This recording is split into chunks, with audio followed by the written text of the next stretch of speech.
Mount Fuji dominates the landscape, framed by snow and sky.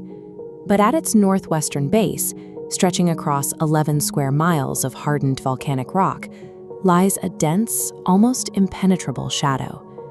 Aokigahara carries a globally recognized, tragic reputation.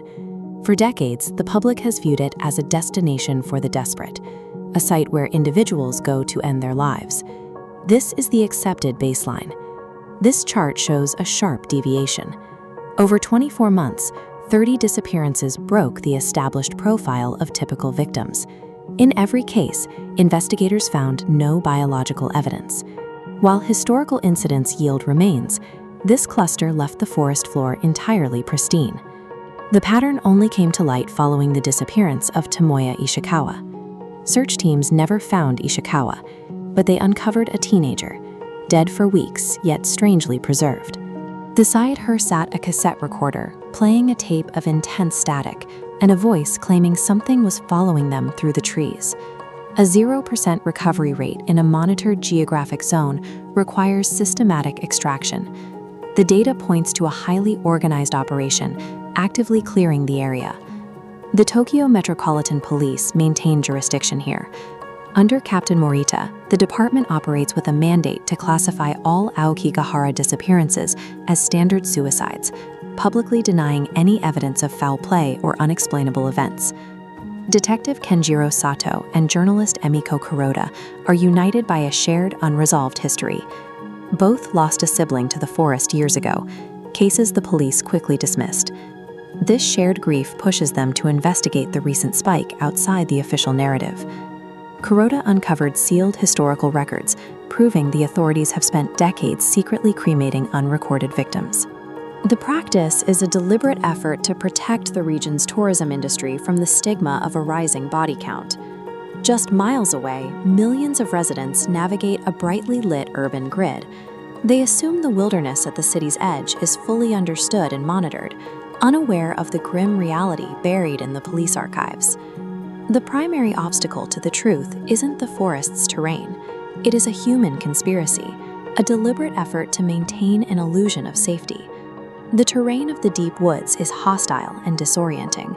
The floor is a jagged expanse of volcanic rock and tangled roots, obscured by a dense layer of green moss. Professor Hayashi points to the geological composition of the area to explain why travelers lose their way. Massive volcanic iron deposits create a concentrated magnetic field that causes navigation equipment to fail. The density of the trees creates a phenomenon known as acoustic psychology fractures, creating erratic, overlapping echoes that make a voice impossible to track to its source. This combination of magnetic failure and sensory deprivation strips victims of their rational defenses. The brain, unable to process the silence and disorientation, becomes vulnerable to intense auditory hallucinations. Spatial awareness collapses. The environment shifts around the victim. Every direction looks identical, and the thick canopy blocks the sun, removing all sense of time. The geography acts as a psychological weapon.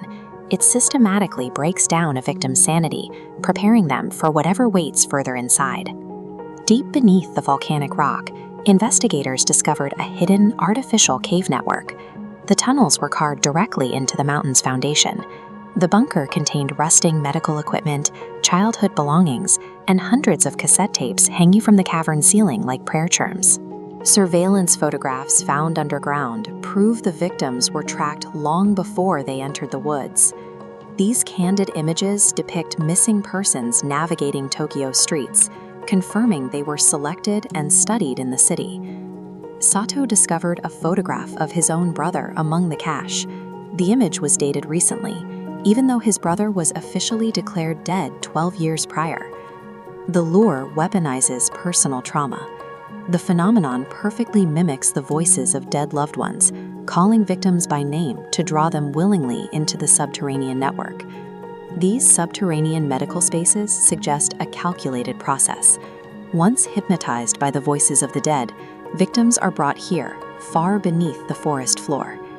The surveillance network and the psychological precision of the auditory lures establish Aokigahara as a calculated hunting ground.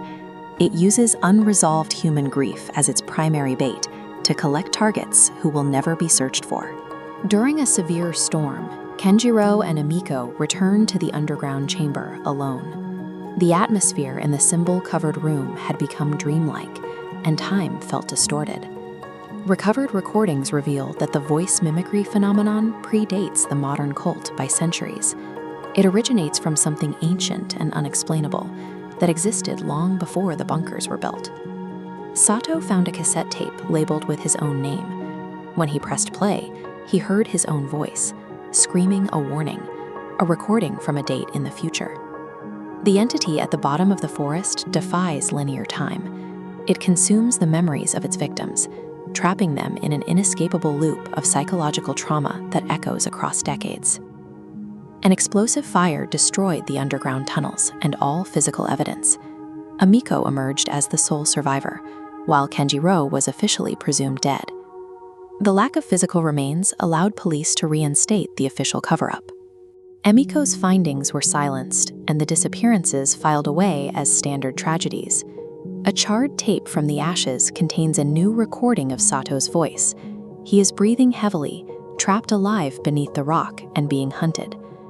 Because the institutional cover-up prioritizes a clean public image over the truth, this ancient force remains undisturbed. It continues to hunt the vulnerable, protected by the very people sworn to provide safety.